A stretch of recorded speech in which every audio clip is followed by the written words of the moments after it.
Hi guys, welcome back to Wanderlust with Molly Melissa. I am Molly. Today I'm going to talk about how I'm planning my Interrail trip and I might give you some tips on how you can do it yourself.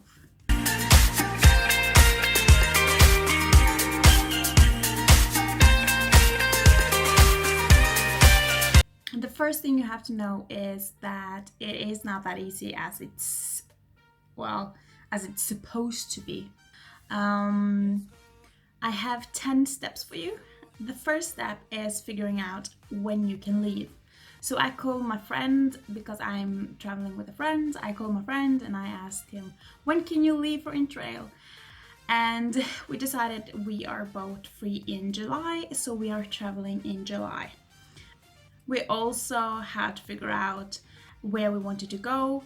So he wanted to go to Berlin and Venice and Paris, and I wanted to go to Venice as well, and Barcelona and Milan and London. And so we kind of figure out what kind of route we want to take.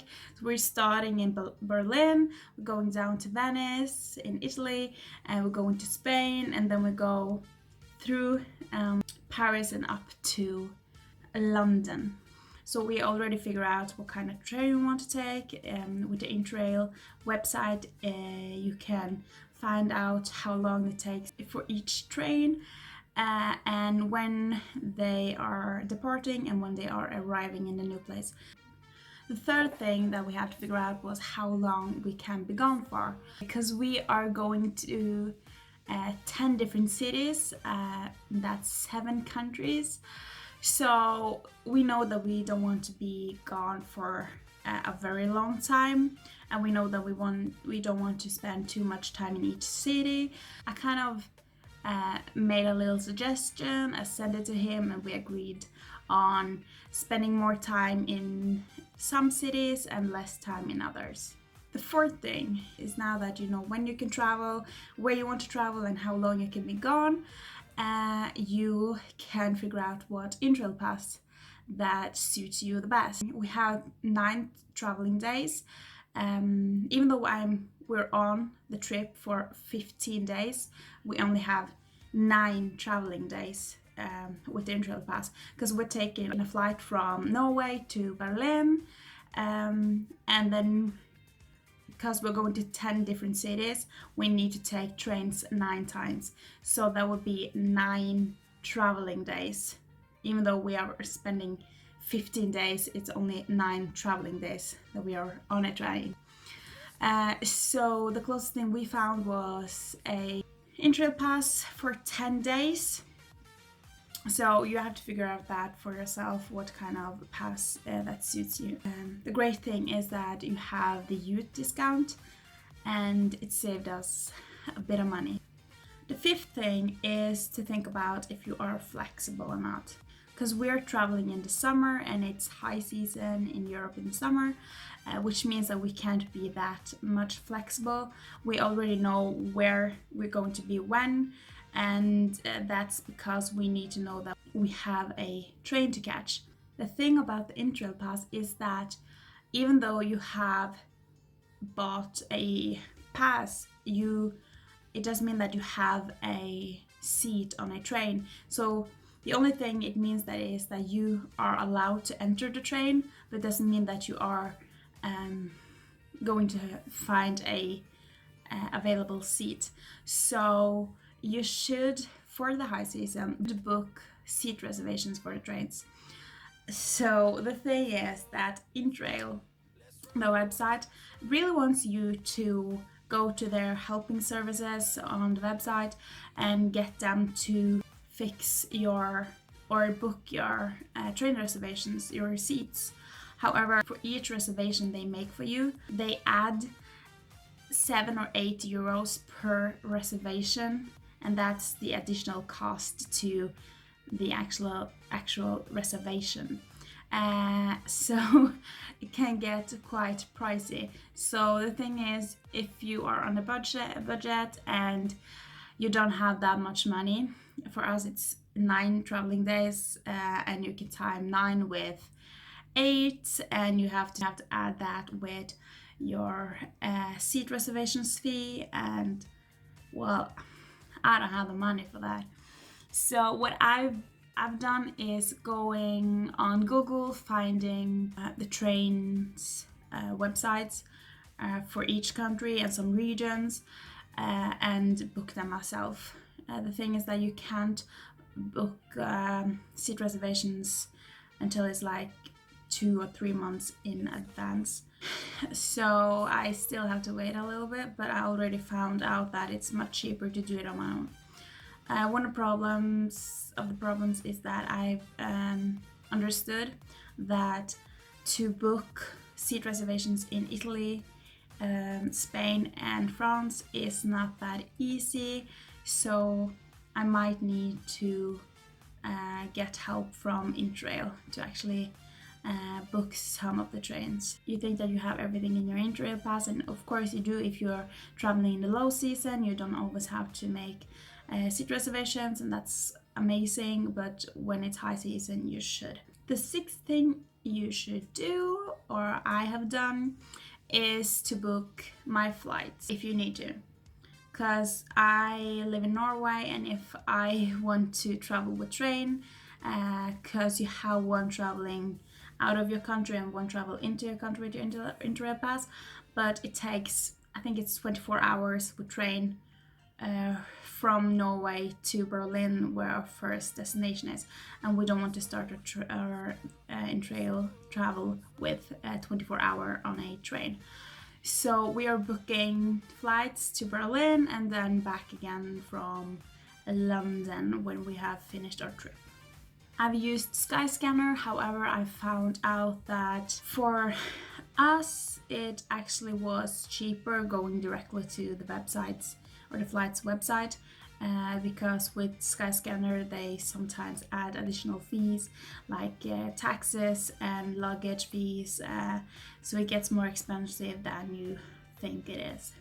Number 7, book your accommodations. Again, in the low season you do not have to think about this as much, I think, because during the summer people are traveling around Europe, and I booked all our accommodations in February and the hostels were almost sold out, so you should book quite in advance. I've used Hostel World, Airbnb and Booking.com. One of our accommodations is a cheap hotel. We are really looking forward to that after spending I don't know how many nights in dorms with 8 people. So we're on a budget, so that's why we are using hostels mostly. Number 8, do some research. You really should do some research. The thing I've done is YouTubing, gone to Google, and I found a lot of places I want to visit in each place. I have made a Google Maps map for myself, where I've added all recommended places to go, places to eat, things to see. I've all put it in the map, so when we are, for example, in Barcelona, I can look up on the map and see, oh my god, we're just 1 street away from that place, so we can go there. So it's much easier to do your research in advance than when you're at the destination, because you might not have that good internet access. Number 9, this one I actually got an idea from Jack Edwards here on YouTube. He made a spreadsheet, and it is seriously the most organized spreadsheet ever. So you have your destinations in one column, another column says where you're waking up, the other one is where you are going to bed, where your accommodation is, what trains to catch, the cost. It's perfect. Maybe make one of them, give to your friends and parents so they know where you are at what given time. Number 10, this is the last one. Prepare yourself. It means gather some stuff that you think you are going to need. For example, this is my first backpacking trip, so I always travel with a suitcase normally, but this time I have bought myself a backpack. This is 65 liters, I think, with a additional 15-liter day pack. I will link it down below for you. I have already started to fill it up. This one opens up like a suitcase and it's so much more accessible. I hate it when the backpacks, when you have to take everything out if I was in the deepest end. Something you should bring: your passport, but you should also bring copies of your passport, like copies on a sheet, and take a picture with your phone.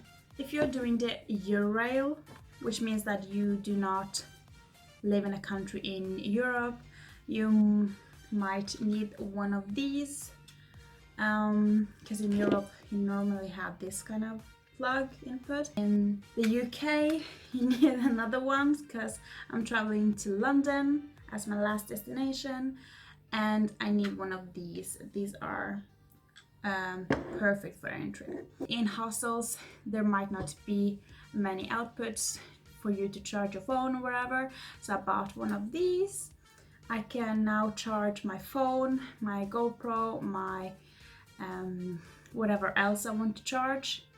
I also bought one of these. They are emergency chargers, because you never know. Something very important is to bring padlocks, many of them. This one is TSA approved, which means that this is one you can have on your suitcase or your backpack on the plane. In case securities wants to open it, they have a key they can open it with without destroying your backpack. So this is a must. I also have several others. They are not that good, these ones, but I have other ones, and I will use them on the lockers in hostels and my day bag. I'm also bringing a reusable fork with a spoon and a knife, because you might want to eat on the train and sometimes you don't have what you need to put it in your mouth. I am also bringing one of these. They are waterproof bags, so if I'm at the beach and I don't want stuff to get wet, I can put it inside. However, I think I might use it in a different way, because if we are going to the beach and I want to put my towel inside of this to go home or something, or my bikini, if it's not dry before we have to take a new train, I might use this one so my backpack won't get wet. One other thing that has revolutionized my packing is packing cubes. They are so easy to use. I will fill this one up with t-shirts and something like that, and when I need t-shirts I can just take it out of my backpack instead of me going through the whole backpack with clothes flying around. I can easily grab what I need. Girls might also want to bring a pashmina. It is a thin scarf you can cover your shoulders and your cleavage with. It's quite hot in Europe during the summer, and if you want to go into churches you have to cover up to be respectful. You should also bring a travel towel. Yeah, this was hard. Travel towel. It is a towel that is quite compact. It dries up very quickly. It's much easier to bring a travel towel.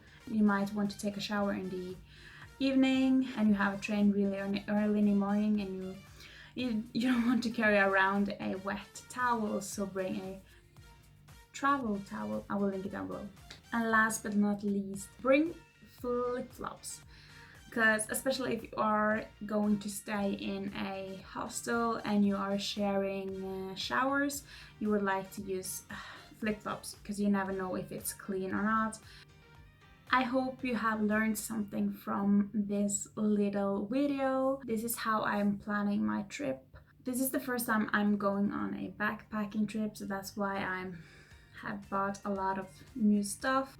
I'm also going to make a packing video before I leave so you can see what I'm bringing, and then again make a packing video when I come back. If you like this video, please give it a thumbs up and subscribe to my channel, and I will see you in the next video. Okay, bye! disco.